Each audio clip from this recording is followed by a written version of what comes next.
Bonjour tout le monde, bienvenue dans cette vidéo de mathématiques secondaire 2 en algèbre. Donc c'est le premier vidéo sur l'algèbre. On va commencer avec un petit problème concret assez simple. Marie, Kim et Julie collectionnent les timbres. Kim possède 3 fois plus de timbres que Marie et Julie en possède 5 fois plus que Kim. Donc la première question qu'on va se poser, ici, on n'a pas de question, par exemple, combien de timbres ont chacune, etc. On veut simplement représenter la situation. Donc, pour représenter la situation, je dois savoir les liens qu'il y a entre les variables. Donc, quelle personne je veux trouver en premier qui va me permettre de trouver les autres ensuite. Donc, si je trouve Marie, ça va me permettre de trouver Kim. Et si je trouve Kim, ça va me permettre de trouver Julie. Donc, la première personne que je veux trouver, c'est Marie. La deuxième personne que je veux trouver, c'est Kim. Et la troisième personne que je veux trouver, c'est Julie. Si je connais Marie, ça va me donner Kim. Si je connais Kim, ça va me donner Julie. Maintenant, Marie, est-ce qu'on la connaît? Non. Une valeur inconnue en secondaire 2 et pour les prochaines années, on va souvent représenter ça par la lettre X. En théorie, on peut utiliser n'importe quelle lettre, ça va fonctionner. C'est une lettre appelée variable qui nous permet de représenter une valeur inconnue. Cependant, je vous conseille d'utiliser X pour une raison bien simple.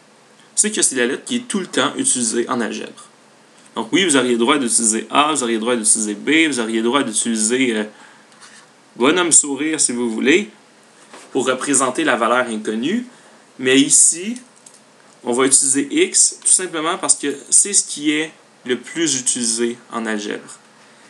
Et si vous faites la même chose que tous les mathématiciens ont fait depuis toujours, c'est-à-dire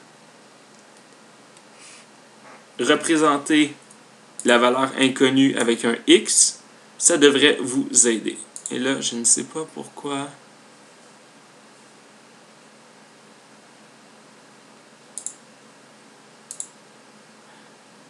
Un petit instant. OK. Donc maintenant, ça c'était pour Marie. Maintenant, Kim possède 3 fois plus que Marie. Qu'est-ce que ça veut dire 3 fois plus? Ça veut dire que la valeur de Kim, elle est 3 fois plus grande que la valeur de Marie.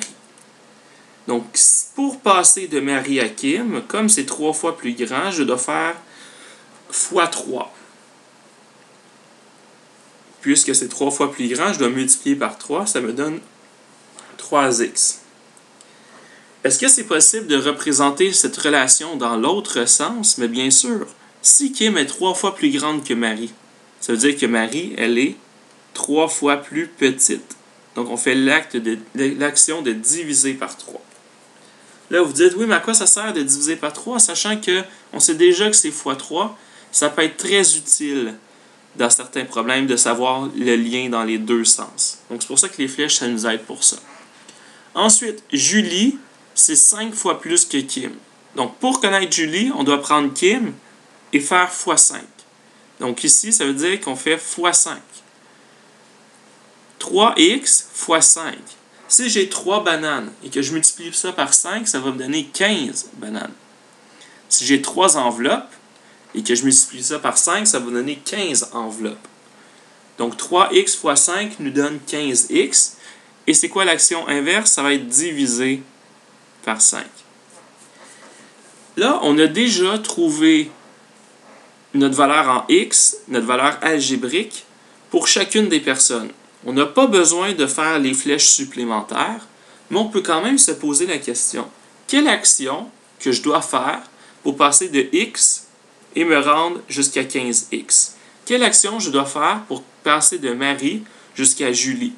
On a fait x3, on a fait x5, ça nous a donné 15. Donc, l'action que je dois faire, c'est x15. Et l'action inverse, ça va être divisé par 15. Donc, la dernière flèche, on n'est pas obligé de la marquer. Tant qu'on réussit à trouver la valeur algébrique de chaque personne, c'est suffisant. Mais parfois, dans certains problèmes, connaître toutes les flèches pourrait nous aider un peu. Donc ça, c'était pour ça ici. Maintenant, est-ce qu'en mots, on peut étudier la situation d'une façon différente? La réponse est oui. Si on regarde. Ok, j'aime pas l'affichage. Rapidement.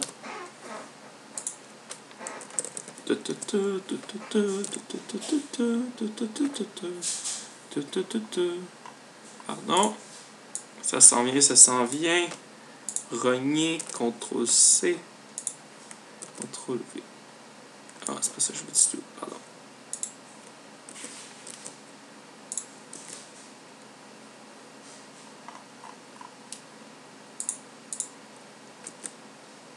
Bon, parfait. Affichage, zoom. Je n'aime pas la façon que la page était faite. Maintenant, ils disent complète chacune des phrases suivantes. Marie possède que Kim. Marie, là, par rapport à Kim, qu'est-ce qui se passe? Est-ce que c'est plus grand ou c'est plus petit? Premièrement, c'est plus grand ou plus petit. Pardon, je me suis répété. Donc, Marie, c'est plus petit que Kim. Maintenant, c'est plus petit comment? Est-ce qu'on a fait moins 3? Est-ce qu'on a fait moins 5? Est-ce qu'on a fait fois 3 divisé par 3? L'opération qu'on a faite pour passer de Kim jusqu'à Marie, c'est diviser par 3. Pour passer de 3x jusqu'à x, on doit diviser par 3.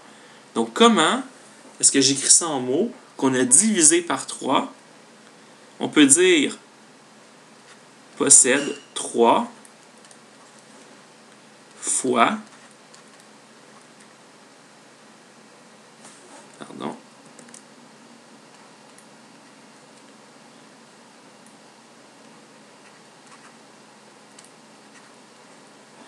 elle possède 3 fois moins que Kim. Donc, Marie, c'est 3 fois moins que Kim. Ensuite, Kim possède que Julie. Kim, c'est 3x. Julie, c'est 15x. Comment est-ce qu'on a fait pour passer de 15x jusqu'à 3x? C'est 5 fois moins.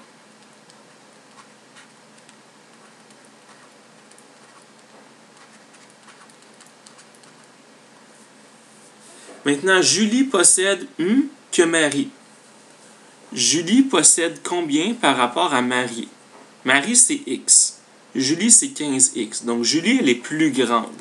Elle est plus grande combien de fois? Elle est plus grande 15 fois. Donc, on peut l'écrire 15 fois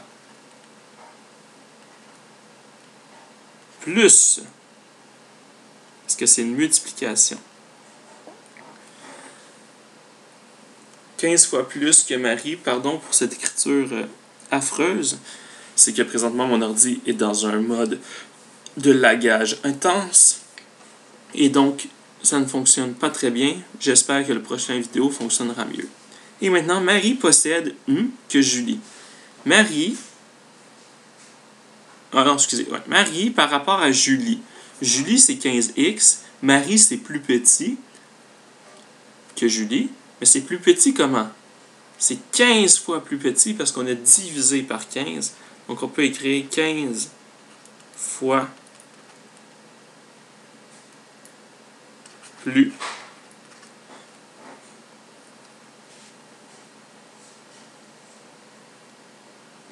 Donc, elle possède 15 fois... Ah, excuse, pas 15 fois plus, pardon. C'est 15 fois moins. 15 fois moins que Julie.